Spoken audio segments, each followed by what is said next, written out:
We respectfully request the Sangha of great virtues for the sake of this assembly and all living beings. Please turn the wonderful Dharma wheel to teach and guide us how to end birth and death, leave suffering and attain bliss, and quickly realize non-birth. Cung thính đại đức tăng thịnh, vì thứ pháp hội cập nhật thiết chúng sanh. Thính chuyên diệu pháp luân giáo đạo ngã môn, như há liêu sanh thoát ly khổ đắc lạc, tất chứng vô sanh. Homage to the Blessed, Noble, and Perfectly Enlightened One. Nam mô Sa Đan Tô Sư Chế Đô Ye La Hơ Đi San Miao San Pu Tô Xie.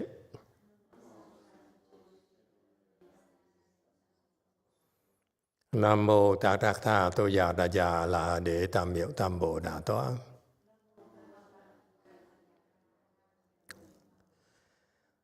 The unsurpassed, profound, subtle, and wonderful Dharma in 100,000 million aeons is difficult to encounter.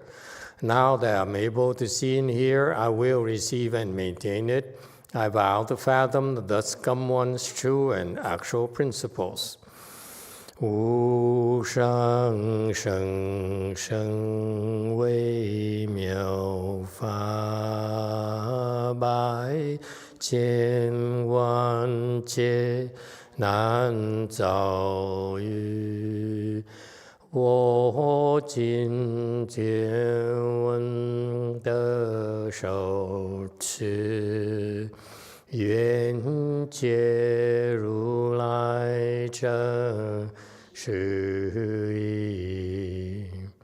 O Buddhas and Bodhisattvas, Great Master Qingliang, Great Master YongHua, all good monks and nuns, and all good knowing advisors of Emitofuo. 诸佛菩萨、精良大士、师父上人、各位出家人、各位上智士、弥陀佛。Chư Phật Bồ Tát, kính thưa Thanh Lương Đại sư Hòa Thượng Tiến Hóa, quý thầy cô và quý vị thiện sĩ Thích Ca Di Đà Phật. Hello everyone. Today is the 23rd of February 2024. Welcome to our discussion of the prologue to the Avatamsaka Sutra, prepared by Master Qingliang. We're right now on slide 749. Thank you all for coming.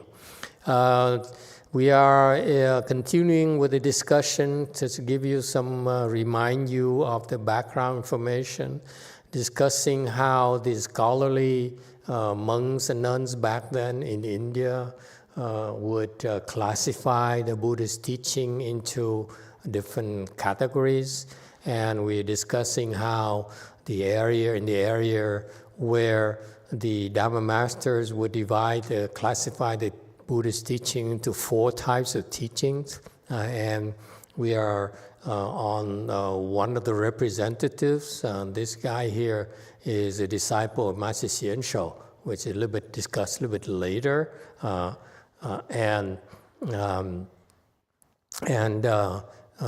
So he's talking about 4 types of teachings that the Buddhist doctrine can be classified into. And so we discussed the first 2 already. And the third group here is where we are at slide 749. 3 refers to only obtaining changing and not obtaining according with conditions, and is therefore said to be one part. Yet, because it explains both kinds of emptiness, it is therefore called the whole.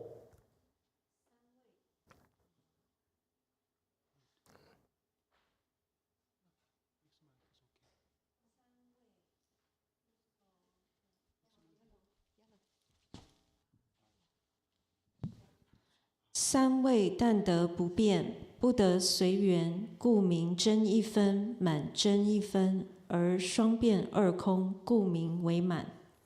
Okay, so the third types of teachings, according to the master here, is divided, which he based it on one of the shastras that classify the teachings, call the various parts of the teachings in the Buddha. So it's the third group of teaching, class of teaching, is for the bodhisattvas of initial resolve, and the teaching refers to obtaining only not changing, but not according with conditions.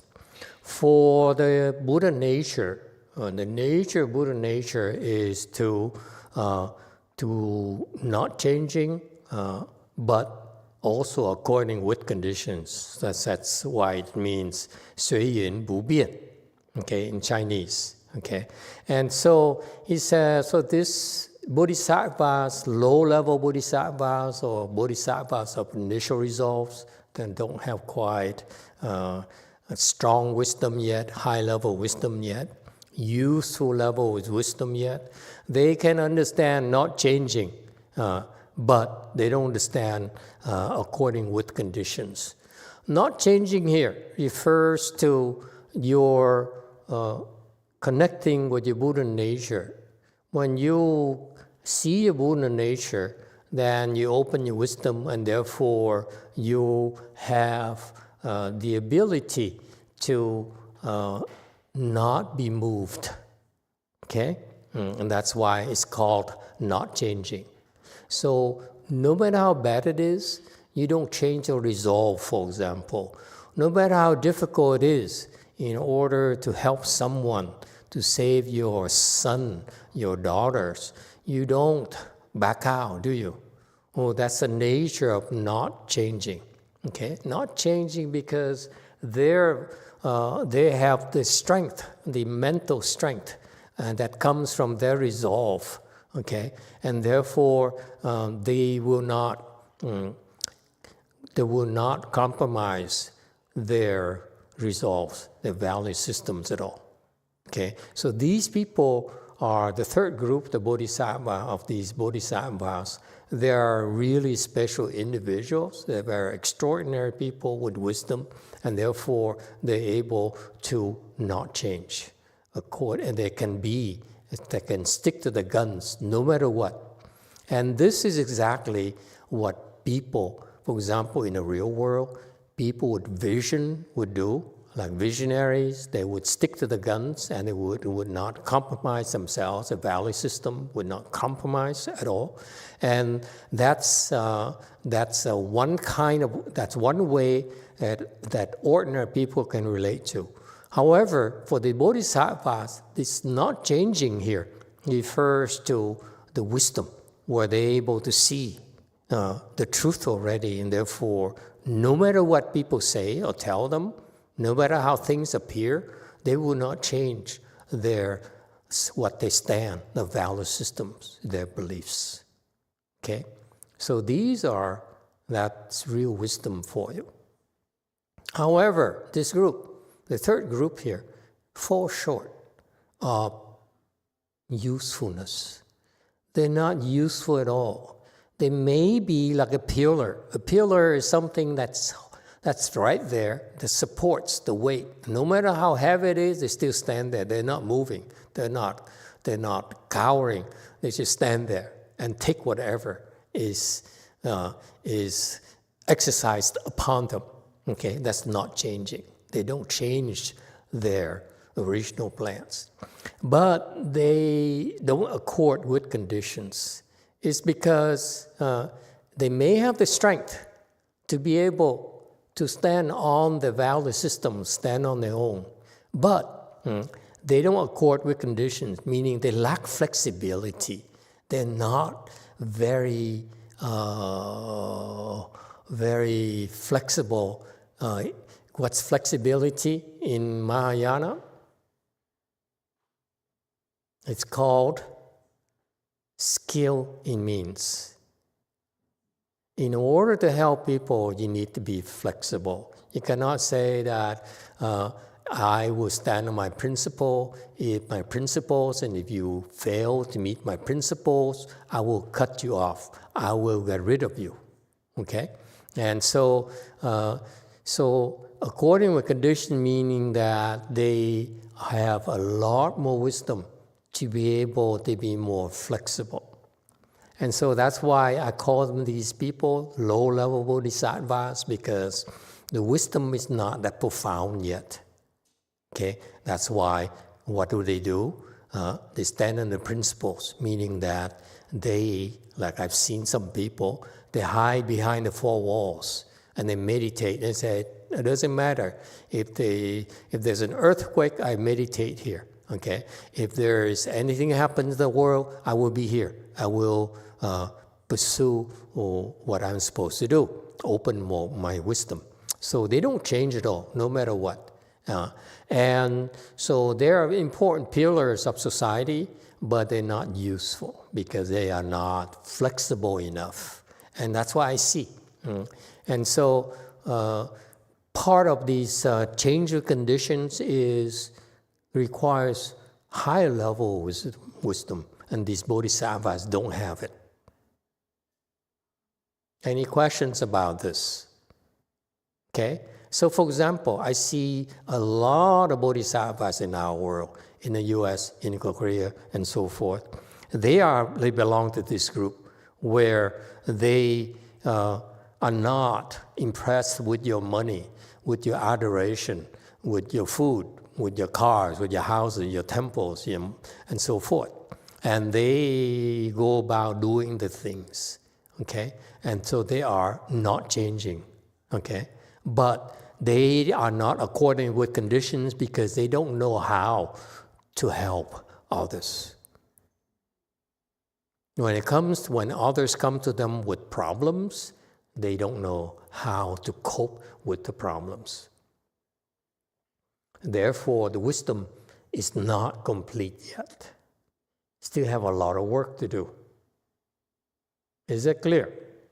So these bodhisattvas, that's why they call low-level bodhisattva. They call it bodhisattvas of initial resolve and so forth. But in general, it's this low level of enlightenment where they are not ripe yet. They're not good enough yet to be taught how to accord with conditions. Recently, I talked to my disciples, and I told them that, for example, my teacher, Master YongHua, my Chinese teacher, taught my generation to not change. Okay, and that's not changing here. I would term it in the world of Avatamsaka Sutra. It's called true emptiness. True emptiness doesn't change at all. Okay, and so that's why he teaches his disciple to save water, save electricity, to save food, not to waste.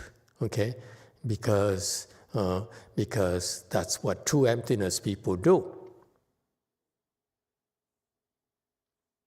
Okay, they stick to the principle. You don't waste your blessings. All right. So these people are very special. They understand true emptiness. Okay, but they're not useful because they cannot help others, because they don't understand wonderful existence yet. When you understand wonderful existence, that's when you can learn to accord with conditions.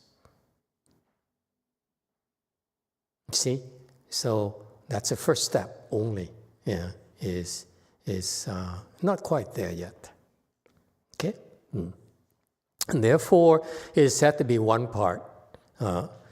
However, they're bodhisattvas, meaning they have wisdom. So remember wisdom for the arhats or the Hinayana people is they understand emptiness of beings. Okay? Meaning that there's no self. The self is empty. They understand that. But they're still attached to the Dharma.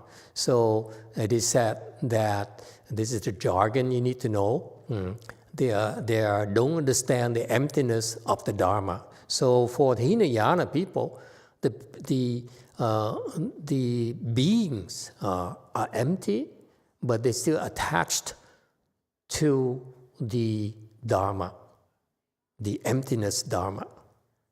Okay, so that's why they are very limited. They cannot do much. Okay.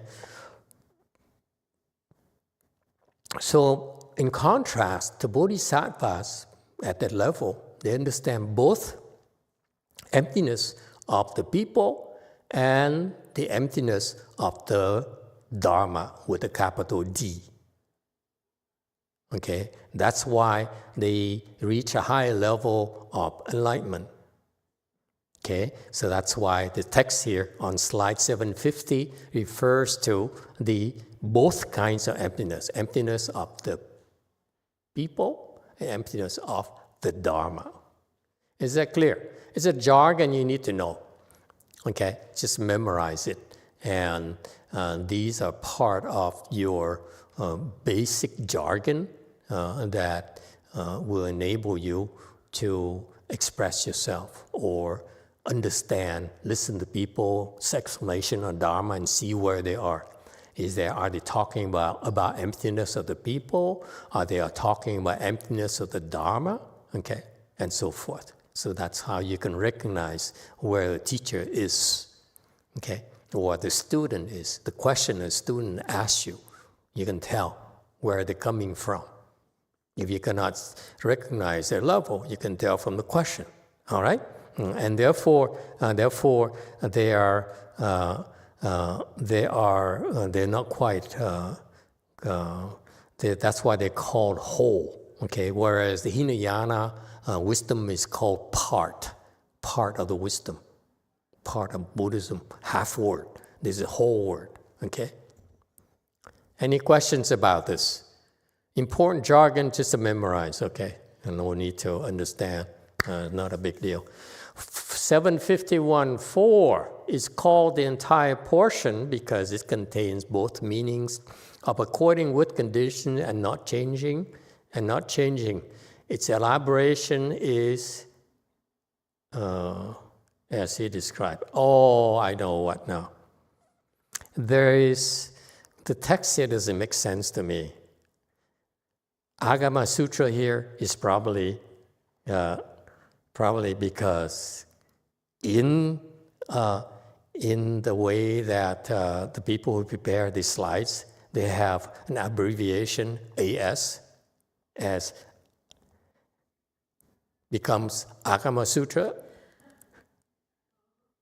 That's why I couldn't understand. I read this and I said, Agama? Where does Agama coming from?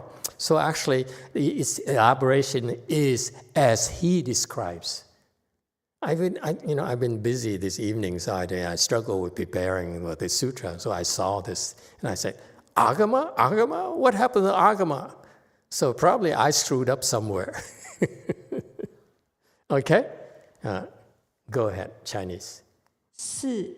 由句随缘不变二义，故名句分广如比說。 Okay, 752. Okay, as he describes again. Okay. I was struggling and said, where's Agama? Well, I'm too busy. I was too busy, so I couldn't ask anyone to double check for me.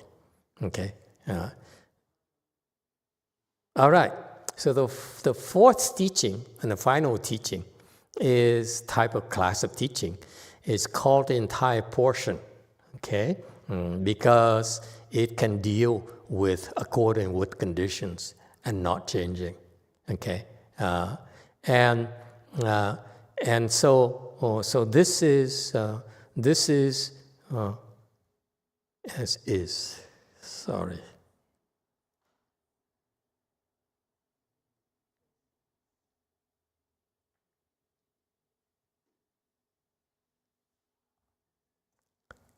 Okay. It's still confusing. Sorry. And so this fourth class, as you can suspect, the fourth class is the entire teaching, everything. So that's in the Avatamsaka Sutra. So the entire truth. All right? 753. Nonetheless, in now determining the sagely teaching, how can one confound it with deviant doctrines? 然经判圣教，那参邪说。 All right, now the great master Jing Liang starts criticizing these masters. Just because they're masters, just because they're recognized, doesn't mean that they're right. Unfortunately, okay? In Buddhism, there's right masters are good and masters are not good. That's the way it is. And so, you see, there's always this as incorrect, not Agama Sutra.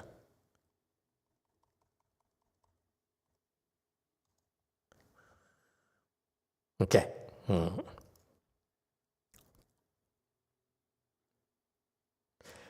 And so now he says this style of classification of Buddhist teaching doesn't make sense. Okay, he says in determining a Seisui teaching by the Buddha.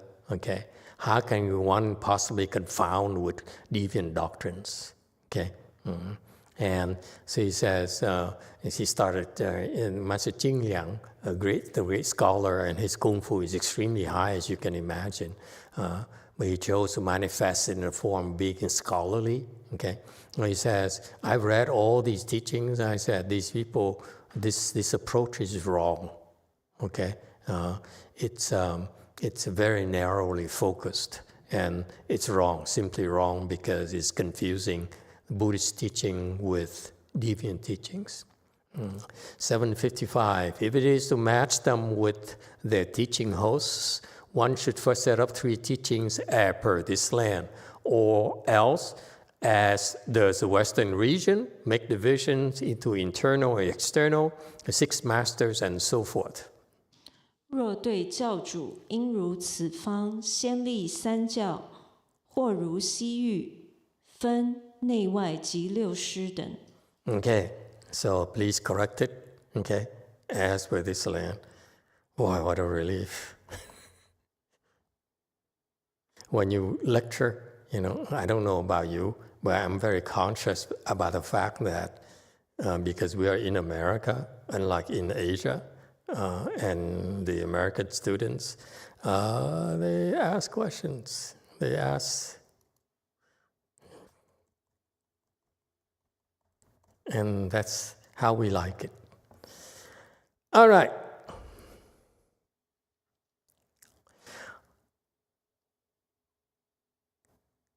So he says,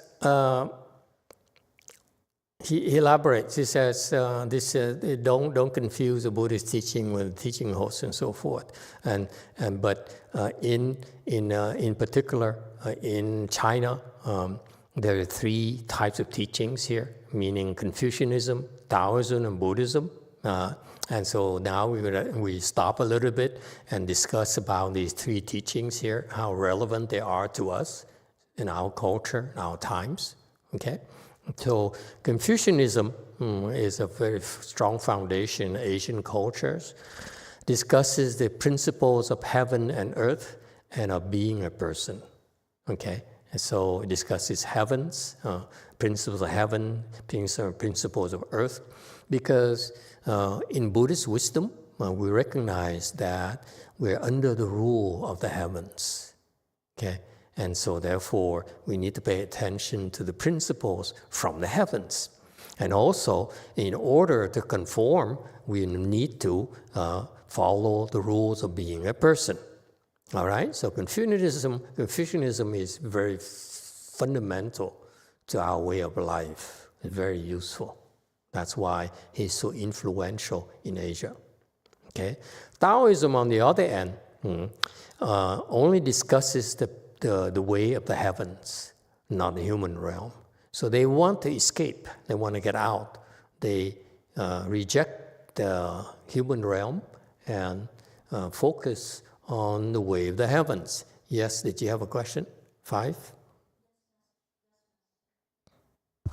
Yes, Master. Would you give me an example of a principles of heaven? The principles of heavens are the principles of goodness. You all go to heavens because your mind is wholesome. The heavenly beings' minds, they're very wholesome. Okay? We humans, on the other hand, is half and half. We're mixed breed. Okay? And Buddhism discusses world transcending principles for escaping the 3 realms. So only in Buddhism will you be able to find a way to transcend the heavens and earth. And that's the purport of Buddhism. Give you an escape mechanism that enables you to end suffering and attain bliss forever, permanently. Whereas if you were to talk about the way of the heavens, it's still temporary. It's the bliss, the pleasures are not permanent. They will be there as long as you still have blessings. But when your heavenly blessings run out, then you have to come back to, you have to fall down to lower realms.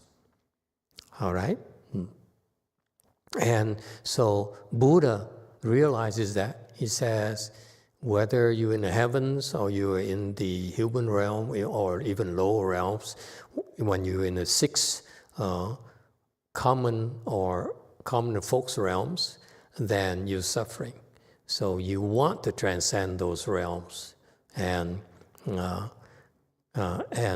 that's what the Buddha came, and the Bodhisattvas, his disciples, followed him to come here and to teach us, help us learn how to transcend the three realms. Okay, where we live. Okay, so next 757, Master YongHua took the opportunity to go into some principles on Confucianism, and I found them to be useful. I am a Vietnamese, and I heard about Confucian values in Vietnam and so forth, but I never really learned, okay, because I went to a French high school. I don't know if they teach that nowadays in in Korea. Do they teach it in Korea at all? No? They do, huh? Yeah, this is very important, yes? Just partial, that's what Yang Sung said. Not entire school system. Okay. Confucianism is a very important foundation. Okay, let's go through them and see these principles and how useful they are, even in our times. If you ignore these things, you will find it very difficult to have a fulfilling life. Okay, if you can criticize, like I do, Confucius all you want, but his principles are very sound. Okay, let's go through them. He's talking about three bonds, San Wang. Okay, he says ruler is the bond for minister, father is the bond for son, husband is the bond for wife. You know what it means? The minister, okay, or the servant of the ruler, of the king, is bound to the ruler, according to Confucius' teaching. This is my first criticism of Confucius. It's all serving the king and the queens, okay, and the emperors and empresses, and the presidents, and so forth. Okay, so you as a minister owe your loyalty to your ruler. You as a son owe your loyalty to your father. It makes sense, because let's face it, you get where you are today because your father brought you here and raised you. Yes? And therefore, you can take a little further, father and mother. Okay, we non-sexist society nowadays, not gender-specific society anymore. Okay, and now there are like 25 different genders, if you will. Okay, and so he says, so as a child, you owe a bond of loyalty to your father, to your parents. As an official, you owe your loyalty to your king. Okay? And the funny thing here is also the wife must be loyal to the husband, but not vice versa. Not funny, sorry. Yes, sir, in the back.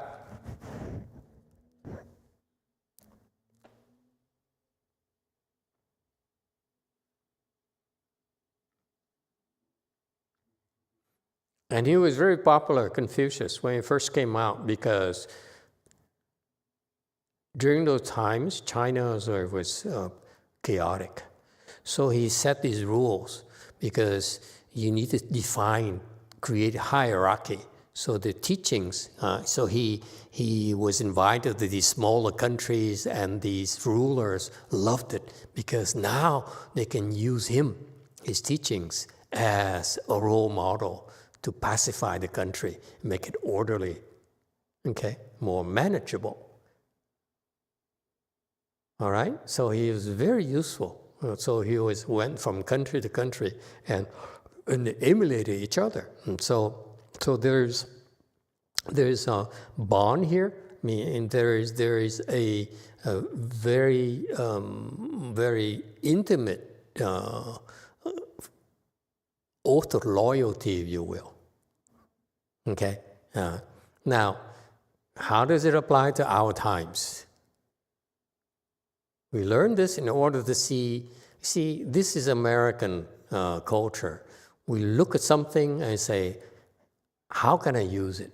How useful it is. Is it for me? Okay? We adapt. We are not, Americans is no pure breed. It's no pure white, there's no pure black, there's no pure yellow. Okay? And so how do we use this? These bonds here. So the concept here, to me, that Confucius brought out is a concept of loyalty. You must be loyal to the people who benefit you. That's an unchanging value. Forget about husband, forget about rulers, forget about father, whatever. Okay? You have to expand this teaching to broaden it to the point where, to the concept that if someone did you favors, are good to you, are helpful to you, you owe a certain amount of gratitude and loyalty to them. Agree or disagree?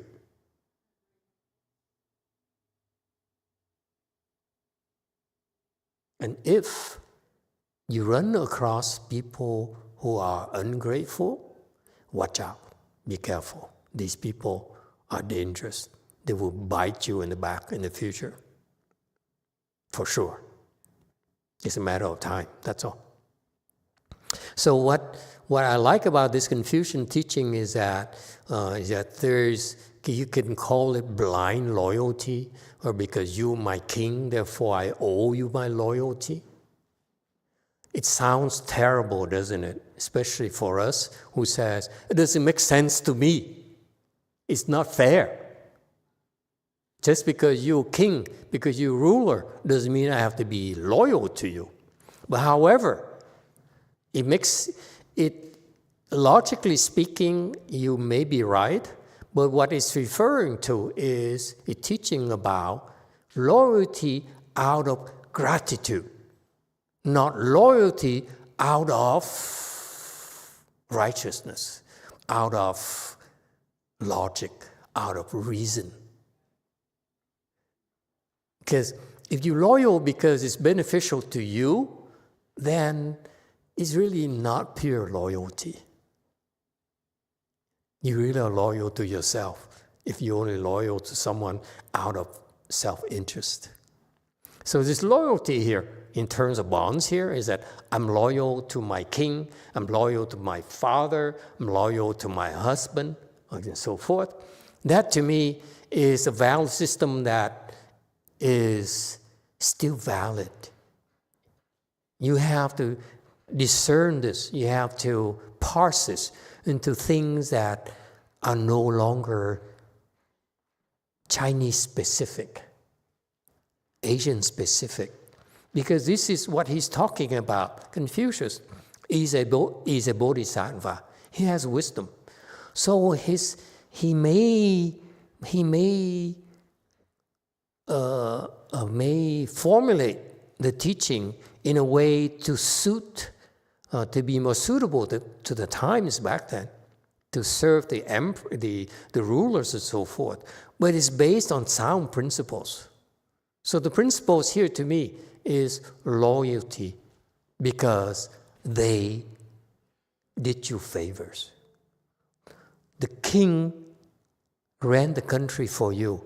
He may be a bad king, but overall without him, there's no country for you to stay here. Okay? So therefore, you should be grateful and loyal to them, not hurt the king. Agree, disagree?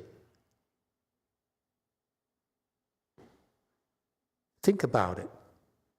Okay? If it's a matter of who comes first. If, as a child, we came to this world because of our parents, okay? They may be drug addicts, they may have a temper, but they're still our parents. And so they gave us a chance to come here, first of all. And then they spend the time and the efforts to raise us and help us, give us a chance to become strong enough to take care of ourselves. For that kind of thing, it's a lifetime debt. So therefore, to me, it makes sense to be loyal to your father, to your parents. And that's natural for us. It's a natural instinct for us to take care of our parents. Okay? That's loyalty. But I want you to understand more than that. You have to transcend. The principle here is that it's loyalty to the people who did us favors. That's a san wang here. The bonds here mean to me. Okay? Never mind about, since the U.S. is kind of gender, kind of crazy about this. Women don't like to hear that they have to be loyal to husbands and so forth. And now younger men say, you women have too much and now you are a threat to us, you get better jobs than us and so forth. And so there's a lot of things going on like that. But here I want you to go beyond these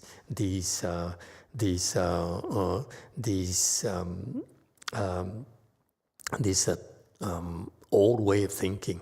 Husband is bond of wife, meaning the husband's role here in his value system. The husband's job is to provide for the wife, provide for the family, take care of the family. Therefore, you owe them as a wife.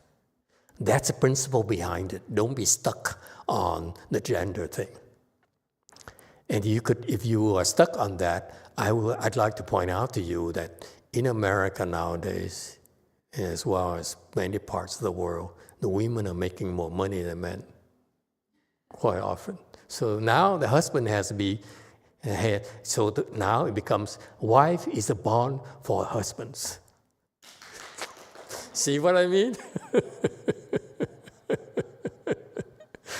But the teaching here is very Buddhist to me, that when we owe people, then we need to be loyal to them.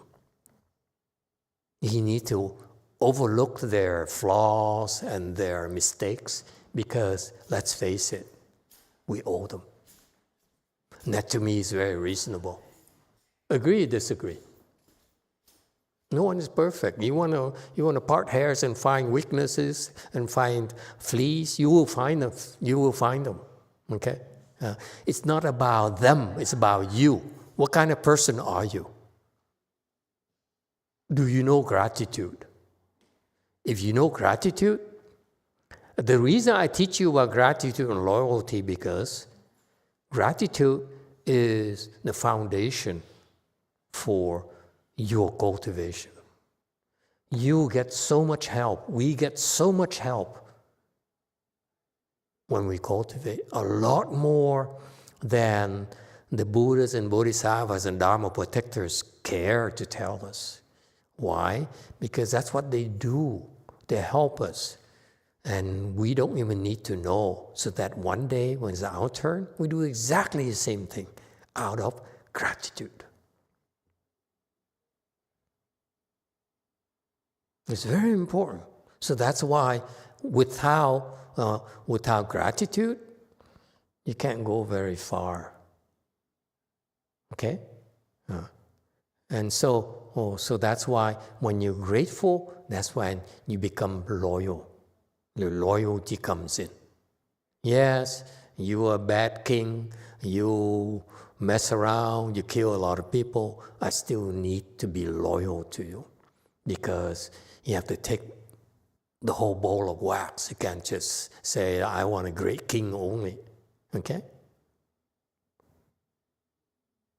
Yes, DTT. Thank you, Master. How far, is there a point where that loyalty stops? For example, let's say I'm a wife and my husband beats me, or I'm a child and my parents abuse me to some, to horrifying degree. Is there a point where we say that this is no longer good for us to be loyal? Okay, good point. When can we get divorced? Is that okay? Is it fair to paraphrase it like that? So what about divorces? Is divorce not loyal? That's a hard question, Master. You gotta answer it. Okay. I open the floor. Help me out, please. Help. When is divorce okay? Why does it stop? Where's the boundaries for loyalty? Yes, too. Master, I think the divorce, I went through it. I experienced No. it, but I would say divorce is fair. It's fair for both of us. Loyalty to everyone's. Because I have loyalty to my ex, and my ex probably were loyalty to me because she chosen to leave, and I'm happy. So I think it's fair, loyalty. Sometimes you have to break it. Okay? Remember, the principle is we're grateful. So our behavior, our action is based on that gratitude. That when you're grateful, you're loyal, and you refrain yourself from harming them. If they could be wrong, but you will not harm them. Okay? And you do your best to help them. So far, so good. Okay? But if it gets to the point where you will be harmed if you continue, then it's reasonable for you to back out, because now it's no longer loyalty, but it's called self-destruction. Okay? To me, loyalty and gratitude is that you want to have a chance to repay, to pay them back. But if, for example, in a marriage where it becomes so toxic, then nothing good can come out of it, then it makes more sense to cut it off, break it up. At least you are no longer doing harm to each other directly, but maybe you have to defer it, postpone it for a better occasion, better opportunity. So to me, it's very reasonable. It's not blind loyalty. All right? For ordinary people. However, now we picked up that concept, that perspective from ordinary people. But what about disciples of the Buddha? You know, disciples of the Buddha, you read the life stories of disciples of the Buddhas and the Bodhisattvas, they have blind loyalty to the Buddha. That's different. It's from the people who have blessings and wisdom, so they're different, all right? But it's still the concept of gratitude and loyalty. In the case of the people with wisdom, let me tell you, for example, I'm blindly loyal to my master, because I know who I am today is largely because of him, 80% because of him. So therefore, for me to spend 80% of my life to repay him, to try to repay him, seems to be reasonable. No, nothing can detract me from it. Okay? So I'm blind and loyal to him because of my deeply felt gratitude. Yes, I criticized him. I said, his teaching is true emptiness, but not wonderful existence. Part of that is not a contradiction. It's not a criticism at all. Actually, it's a praise. Because you remember, it sounds like a criticism, but actually it's also a praise if you understand. The teaching is only given to benefit the students. If the students don't have it, you cannot give it to them. You don't take a gem and put it in an improper place. Okay? You entrust the treasures to the people who are able to take care of it.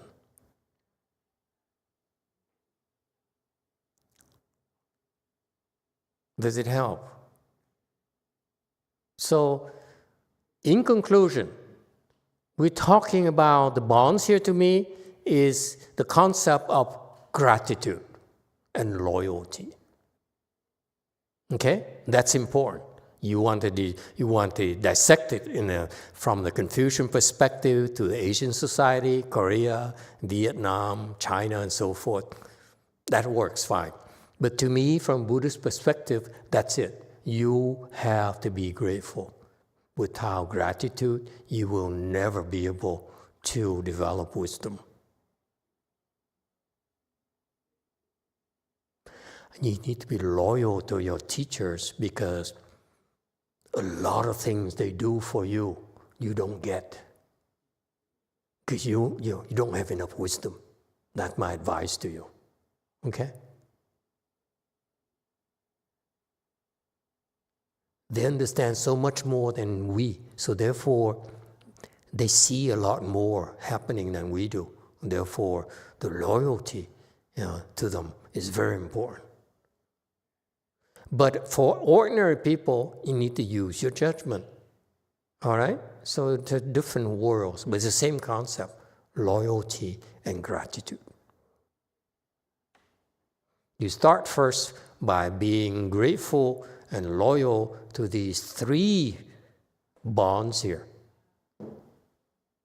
And learn to use them, okay, to benefit yourself, your family, and others, okay? And then you graduate towards being loyal to your teachers. And grateful to your teachers. Does it help? So, Confucius' teaching is correct. Unfortunately, it was formulated to serve those rulers, but still very valid to me. All right? The 5 constant relationships. Relationship to elder brother, meaning you have to pay attention, okay, to your relationship to your elder brother, to younger brother, to father, to mother, to children. So what he's talking about is that the importance of nurturing this relationship in a family. And this is exactly what's happening. Like in the US, for example, family comes first, but they fail to stress the importance of relationships. Or the parents fail to teach their children to develop relationships, these 5 types of relationships. Because you yourself need to be able to master these 5 types of relationships before you can teach your children by example. All right? So these, to me, these 5 constant relationships here is Wu Chang, is that it's always there. You can't run away from it. You may hate your brother, he's still your brother. I hate my brothers. I think they're evil. Okay? So I manage a relationship with them by keeping a distance. All right, 758. So Confucianism is about ethics, morality primarily, so goodness. There's still room for that, these value systems at all times, okay? Of ethics and morality. That's what we call, okay? So that's what we call precepts, okay? So you see, Confucius only massaged the concepts of precepts into and call them ethics and so forth, morality. And so it's a concern with constant, with regular, natural relationships. Okay, what are the 5 constant interrelationships? The Confucian disciples, students understand the relationship between the prince and the minister, between the father and son, between husband and wife, elder and younger brothers, and between friends. And the point here, folks, especially Sanghans, I need you to pay attention. Just because you shave your head, just because I shield you from all the outside influences and not worry about making ends meet and so forth, it is in order to help you not get distracted, shield you from distractions. However, I need you to understand, in order for you to be useful to society, which is our goals, the goals of our cultivation is to serve others, period. There's no excuses. Okay? Hopefully, I hope that you're able to do it this lifetime. Okay? That's why I don't allow you to hide within 4 walls. Okay? And because you hide between the 4 walls and isolate yourself, you will not like it when people come to you. I know that. That's why my master called me. I was sitting there meditating, so happy every single moment, every single day. I was so happy. He appeared and he says, "You should teach." And I was so afflicted. He destroyed my bliss. That's the kind of master he is. He's the 20% that I don't like. Okay? I may be grateful, but 20% of it, nah. Okay. So the point here is that this is why you Sanghans, I like you, especially many of you who are not English speaking, learn the languages. Okay? I put people together. They are different, your different backgrounds, different cultures, different interests, different ages. Some of you are pretty mentally sick, very bipolar. Okay, you're scarier than hell. I'm even scared of you. Okay, myself. You put all these people together so that you learn to manage the interrelationships. Okay, and that's why this is one of the most important skills in life, I feel, for everyone, especially for lay people. Just because you're Sanghan, there is no excuse for you to say, I'm going to be like sitting there and distance yourself from others, from the world. That's not what we do. This is not what your training is about. I will allow you to be distanced from the world temporarily so that you can distinguish, okay, be free from the bad influences. So, because you are still easily influenced. But once you have wisdom, then you have to learn to go back in these 5 relationships and manage them and excel at them in order to serve society. Any questions about this? And for lay people, if you, in this day and age where at the elite level, I see that people are good, have good technical skills, but it's like the Asians are very good in math and so forth, but very poor in terms of interrelationships. And that's why they're not very useful. All right? And so therefore, in our emphasis here, our training for you here is to build samadhi power and wisdom as a core, okay? And then once you have enough strength that you can be unmoving,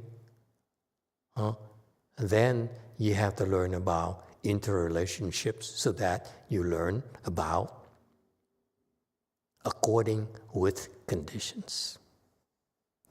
Conditions are basically people.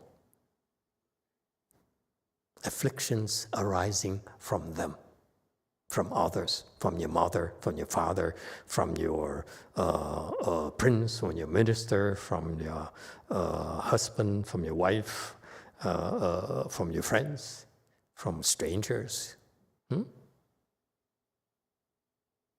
That's Mahayana for you. All right? There's a master plan. There's a method behind this madness. Yes, we have strange people sitting together listening to the Dharma, and that's part of the whole bowl of wax. Okay? I don't want you, especially Sanghans, to feel that you are privileged and you're above it all. No. We isolate you for your own protection right now to speed it up. What happens is that, let me give you an example that I learned from watching Master YongHua. If you allow monks and nuns to come in and let them do part of their training, do worldly things, I don't know, let's say get a job, okay? Or what are the worldly things might you want to do? I don't know anymore. It's been a long time ago. I shake my head. Taking care of your child. That's worldly. That's emotional. And if you do that, it's half and half, you see, because the emotions, when they're stirred up, it takes a long time before they settle down. And therefore, in our training program, we try to shield you from worldly things like that so that your mind is less agitated. That's what I see. I see, for example, in many countries, okay, Vietnam, so forth, monks and nuns get a job because they're proud. They said, I'm going to support myself. I don't need anyone. I don't need to depend on anyone. Okay? Mahayana is exactly opposite. You want to depend on others. Okay? So that in the future, you're forced to seek them out, to help them, to repay them back. It's not we take things from you in order to make ourselves, our lives more comfortable and so forth. Take things from you so that we get enough to sustain our cultivation, but we know that in the future, we have to seek you out and help you. And ultimately, build a Buddha land to bring you there and take care of you, like we take care of our children. Make sense? That's a big picture, folks. Okay? So that's why in our programs, I saw the difference between Master YongHua's program versus the typical temple programs, the other programs where there's a mix of spiritual practices with worldly things. It's very difficult, and that's why I see a lot of half-baked nuns and monks. They're getting nowhere. Yes, they are more responsible than us, okay? They're proud. They can be proud to say, I don't need to beg for anything in my life, and I lead a pure and spiritual life. It's true. However, you do that, you cannot develop your wisdom. That's a problem. And as a monk and nun, our number one goal is open our wisdom. It has to come first. All right? And this is where Buddhism goes wrong nowadays. Okay? If you allow monks and nuns to worry about money, to worry about making ends meet, they will have a hard time becoming enlightened, unfolding the wisdom. So that's what we owe. I feel that we owe. American Buddhism owes Master YongHua in that sense. He's the only monk I know of that would do that. Specifically shield us, take care of us so that we have a chance to become enlightened first. Many monks too. For example, many monks are very generous, especially I can think of Taiwanese monks. The Taiwanese big name monks are very, very generous. They're so generous. Okay? So they take care of their own and provide them for them and so forth. But what they fail to have is a Dharma to train their people so that they become enlightened. It's not about taking care of, okay? It's about doing whatever it takes to help you become enlightened. That's the purpose of shaving our head. You as lay people, you are not as pressed for time. We need to respect your worldly obligations to your family, to your jobs, and so forth. So we have, a weekend maybe, 1 hour a day for you, if you meditate and so forth. So the emphasis is different, okay, from our programs. And this is why I feel that the last 17 years of doing this, I realized that Master YongHua's model is by far the best. Unfortunately, it doesn't go far enough to bring them to the according with conditions. But that's possibly meant to give us something to do. If he does everything, then what's left to do for us? All right? So you Sunims, you monks and nuns, you have to nurture people's skills. That's important. Otherwise, you basically are Hinayana. Within Mahayana. That's why I call these people Hinayana Mahayana. 759, the 5 constant characters, Wu Chang, okay? 1 is humaneness, 2 is righteousness, 3 propriety, 4 knowledge, and 5 trustworthiness, okay? These are still fundamental to your moral makeup. Okay, meaning that you yourself know whether you measure up or not. It's not about someone giving you a grade, passing grade A or B and so forth. No, it's about you looking at yourself. This is what we in Buddhism our training calls for returning the light. Look at yourself. Are you humane? You have humaneness. So Confucius put humaneness as you should see nothing improper. Don't look at things that are improper. Don't hear things that are improper. Say things that are improper. and do things that are improper.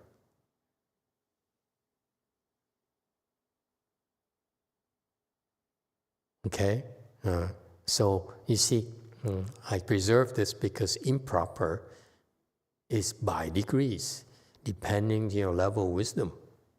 Improper changes from level to level. All right? But there's something called humaneness. Okay? And then that's what distinguishes you as a human being from animals. Righteousness, okay, which is a moral disposition to do good. Okay, the Western culture, especially nowadays, people talk about righteousness. It's about right and wrong. It's not the same kind of thing here. Righteousness here is that our inclination to do good. That's righteousness. Okay? Because the way that people define people, especially in America, as seeing righteous, so that you call it Trumpism as righteousness because it's right. Look at it. There's no white people here today. Okay? Okay. We are all immigrants. We came here to this country, which used to be mainly white. Okay? And we go to the universities and get degrees, graduate degrees and PhD degrees and so forth. And we'll go out and companies hire us away before they hire white people, Caucasian people. So you see, a lot of Caucasian people are left behind because of us. So that's not right. When you look at it from the perspective, it's not right. You came here, we did you a favor, we helped you. Our churches help you. Get warm clothes in the winter, shoes for you to walk in the snow. And then eventually you graduate and you took jobs away from me and my wife and my children. That's wrong. And therefore, Mr. Trump comes around and says, hey, this is not right. That's make America white again.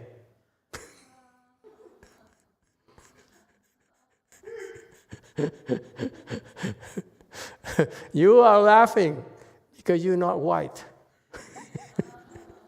But you can feel that the anger and the exasperation of the people, the locals here, says, especially the people who live in other states. See, in California, we have so many transients, so it doesn't matter anymore. But you go like to the Midwest, there's a lot of white people there. You go to the South and so forth. In the middle of the country, especially Texas, Florida, okay? It's where the MAGA people hang out because they're feeling righteous about these immigrants. Okay? It's not that we're talking about. Righteousness here is about doing good. When you're doing good, then you're righteous. It's not about fairness at all. Okay? And so first they pick on immigrants like us, and then next they say, let's pick on the Indians in India because we are, outsourcing the work. Because they can do the same kind of work at 1/10 our costs. How can you stop companies from doing that? Okay? So instead of blaming others and feeling righteous about it, okay, you should do something. And in return from our side, we should never forget to be grateful. So when you're successful, you have to go back and help the people and make America great again.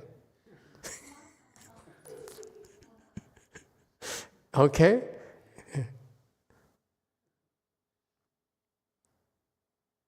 You can't just keep on taking and taking.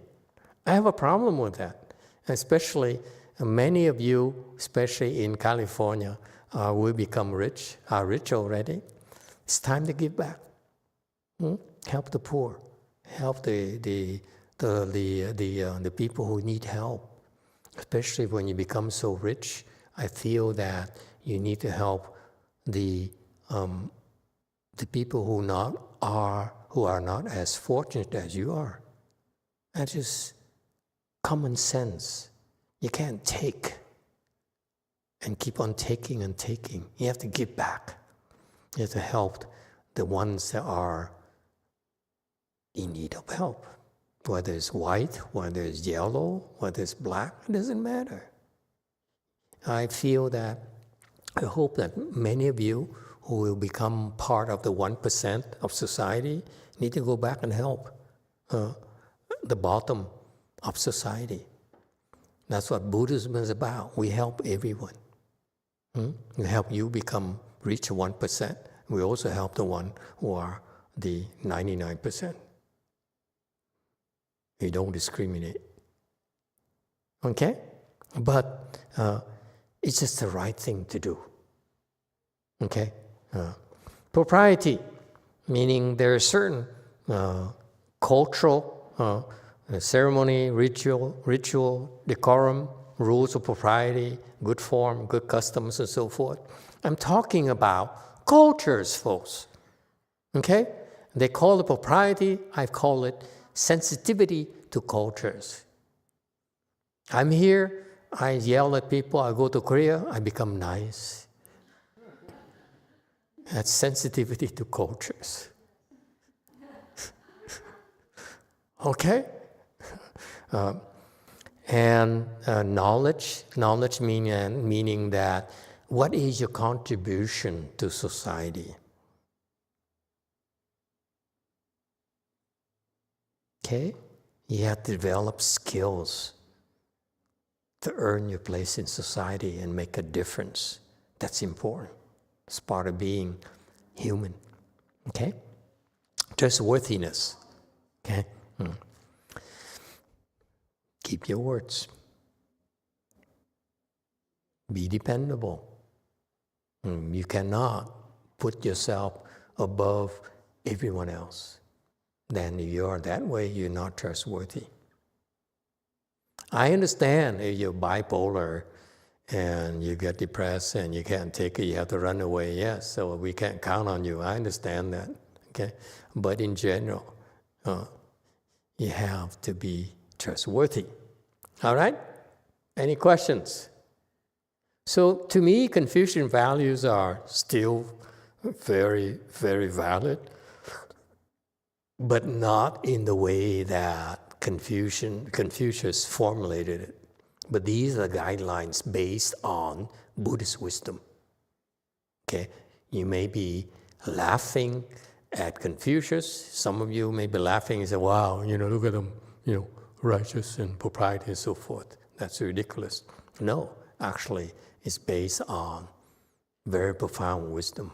It's just that, unfortunately, the wording no longer applies to us, but the foundation is still good.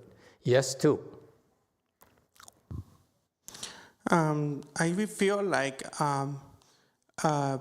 people that come to temple or churches, whatever they go to, they become less bipolar. Sometimes they could be more extreme bipolar, but for the most part, they know how to calm themselves down more. Like Apple used to be like extreme bipolar, now she's not that extreme anymore. What church does she go to? No, she comes to this temple. You don't call this temple a church, sir. Excuse me? No, but like my mom, she also used to be extremely bipolar too, and she started going to church, and she changed. So I was just thinking about that right now. Okay, I agree with you. I agree. In principle, okay, what happens to people is that these religious institutions are very important. They need to go to a place where goodness is important. That's all. It doesn't matter you're Buddhist or Catholic or Protestant and so forth. All those places are very useful because they bring us back to our core values of goodness, or the Confucians call it righteousness. So, for example, when I first started, I saw how the Christians, a lot of Christians, are very righteous about it. They want to do good, and I liked it. I liked it a lot. Okay, because they're doing something right to the young, where they bring them to camps, they talk to them about doing good and being service to society. To me, those are very, very important things that I never learned in Vietnam myself. All I learned was languages and math and physics and and the worldly skills that has nothing to do with how to be a good person. So you can be a very good engineer, but you cannot know happiness. You can be a great doctor, but your children will not respect you, because these are values that are fundamental to self-respect. If you violate the 5 constant characters, okay, you will not like yourself.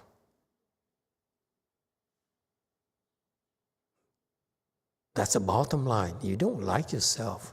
How can you expect others to like you and respect you? So these churches and these temples, they're all good in that sense. And I feel that, and I'm glad you brought it up, because for the young generations, they're finding that the religion matters. Yes, they will find bad fathers, bad priests, bad monks, bad nuns, and so forth. That comes with the territory. The Sangha, for example, in our part, they will have bad monks and bad nuns, as well as great monks and great nuns. And that's the same thing as my late mother used to say, when you have 5 fingers, when your hand have 5 fingers, some is fat, some is short, some are longer, some are better looking, and so forth. You see? And that's the nature. That's how useful it is. You have to take it all in stride, okay? And so you have the temples and the churches are important places for society. And I hope that in the future, I can't stress this enough, in the future, there will be some visionaries who became successful in their business ventures, and they would now go into philanthropy and want to do something good for society. I hope that one of these days, probably not in my lifetime, you'll find some of these tycoons who would take the place of the Chinese emperors of old. In the old times, the Chinese emperors sponsored Mahayana. That's why the country prospered and the culture really blossomed during those era. Okay?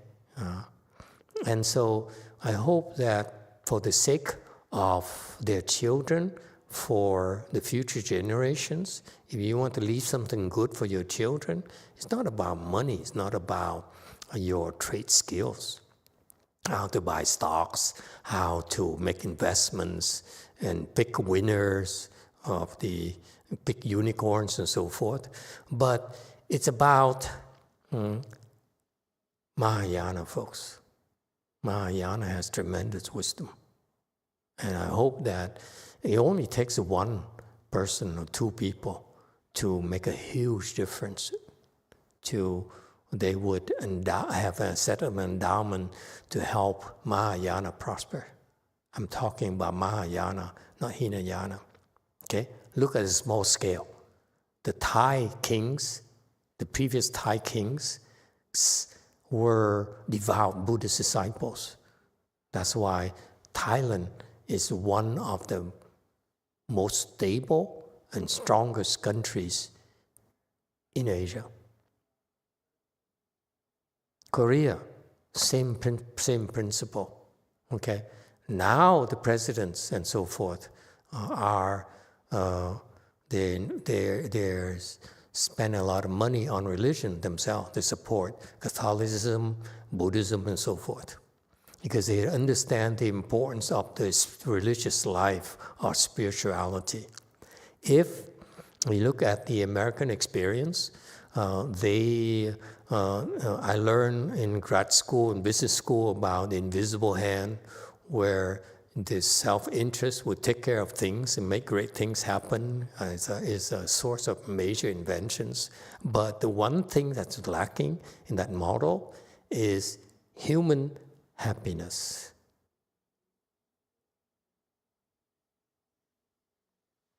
The Westerners don't know happiness. They have glamour, they have the glitz, but inside they suffer. So it must be a combination where you have the glitz and glamour, but inside you also can be happy, and that spirituality is what brings happiness. Okay? And so, in a small scale, you look at the Thailand and what else? They have state sponsorship of Buddhism. That's why the country is very strong, flourishing. And I don't think I want to criticize the current king, because I'm told that could land me in jail. It's something called lèse majesté in French, meaning that you criticize the royalty, and it's back then in France. It's if you criticize the king, the emperor, they cut your head off. No reason needed. Okay, whether you're right or wrong doesn't matter. Okay, so but it's disappearing, and I predict that if with the lesser state sponsorship of Buddhism in Thailand, probably next couple of centuries, the country will go down. Okay, and in America, we have a lot of these people who have visionaries, and I hope one of them will return to spirituality and understand that's part of the social fabric. What made this country so special to me is that I got, for example, stopped by a cop on the freeway. I was very afflicted. I said, "Why are you stopping me? I'm speeding like everyone else. Why are you picking on me?" But the one thing I like about these people is that there's certain very strong moral fibers in these people. They really believe in doing good, doing the right things, and that comes from Buddha, from religion. Then he's not Buddhist, by the way. The Buddhists would never stop a Buddhist monk. Okay? Let's get this straight. Never. You stop me is to give me $1 donation, not a ticket. Okay? Any questions? So this is for the future, folks. You want to do something good for your children, I would advise you to invest in Mahayana. Your children will prosper. Guaranteed. And you go to a good place. All right.